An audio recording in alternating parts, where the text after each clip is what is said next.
আমি আছি ঢাকা বরিশাল মহাসড়কের শিকারপুর ব্রিজ সংলগ্ন। আপনারা জানেন যে পদ্মা সেতু হওয়ার পরে দক্ষিণাঞ্চলে দ্বিগুণ দুর্ঘটনা বেড়েছে এবং পাশাপাশি এই মহাসড়কটিতে আমরা লক্ষ্য করেছি যে গাড়ির গতিবেগ এবং গাড়ির চাপ বেড়েছে প্রায় 3 গুণ।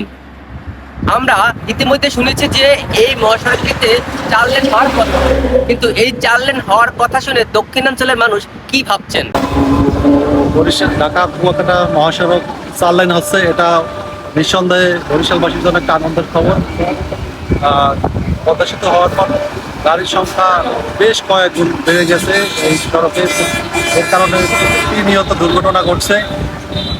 আশা করি 4 লেন কাজ অতি দ্রুত শুরু হবে। এই যে দুটি সেতু, পাশাপাশি দুটি সেতু, এখানে মাঝে মাঝেই দুর্ঘটনা ঘটে।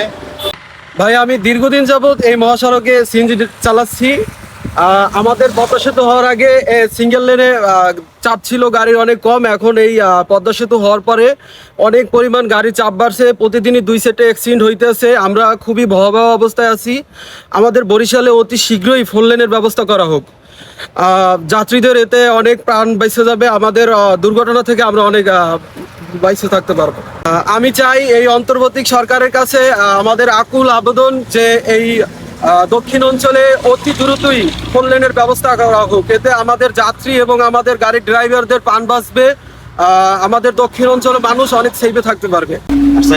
যাতায়াতে আসা যাওয়া করতে সুযোগ সুবিধা এতটুকু হয়ে যায়, যানজটটা কম হবে, যানজটও কম হবে এবং গাড়ি চলাচলের জন্য সুবিধা হবে। যে আমরা ভালোভাবে গাড়ি চালাতে পারবো, জনগণও ভালো হবে। এই আমাকে রাস্তা ভালো হলে আমরাও ভালো থাকবো। এই সরকারের কাছে আমাকে আবেদন, এটা আমাকে 4 লেন রাস্তাটা করে দেন।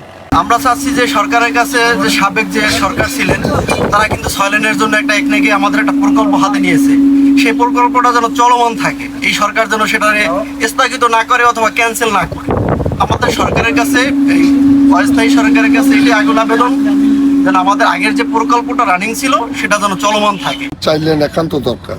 আমাদের যে অ্যাক্সিডেন্ট হচ্ছে, যে দুর্ঘটনা প্রতিদিন আমরা শুনতে পাই, পেপারের কাগজ করলে, মোবাইল খুললে আমরা শুনতে পাই যে 5টা 10টা 3টে 4টা বুরগাড়া থেকে বরিশাল শহর পর্যন্ত বেশি হচ্ছে। কারণ এই রোড খুবই চিপা। 4 লেন হলে আমাদের এত অ্যাক্সিডেন্ট, এত দুর্ঘটনা ঘটবে না। ইনশাল্লাহ যদি 4 লেন হয়ে যায় তাহলে গাড়িও আমরা এখন ঢাকা থেকে আমাদের 3 ঘন্টা 3.5 ঘন্টা লাগে। আর যদি 4টা লেন আমাদের কমপ্লিট হয় তাহলে আমরা বরিশালে 2.5 থেকে 3 ঘন্টা আমাদের এসে পৌঁছে যাবে। এর জন্য আমাদের 4 লেন অতিব জরুরি। বিশেষ করে বাংলাদেশ জাতীয়তাবাদী দল আমরা উন্নয়নমূলক কাজের জন্য অগ্রগতি থাকি এবং এই অগ্রগতির জন্য আমরা উজিরপুরবাসী বাংলাদেশ জাতীয় দলের পক্ষ থেকে আমরা যাতে তরাতরি হয় 4টে লেন, আমরা সেজন্য সবাই আশাবাদ এবং কামনা করছি। ঢাকা বরিশাল মহাসড়কে 4 লেন নিয়ে এই ছিল আমার কাছে সর্বশেষ সংবাদ।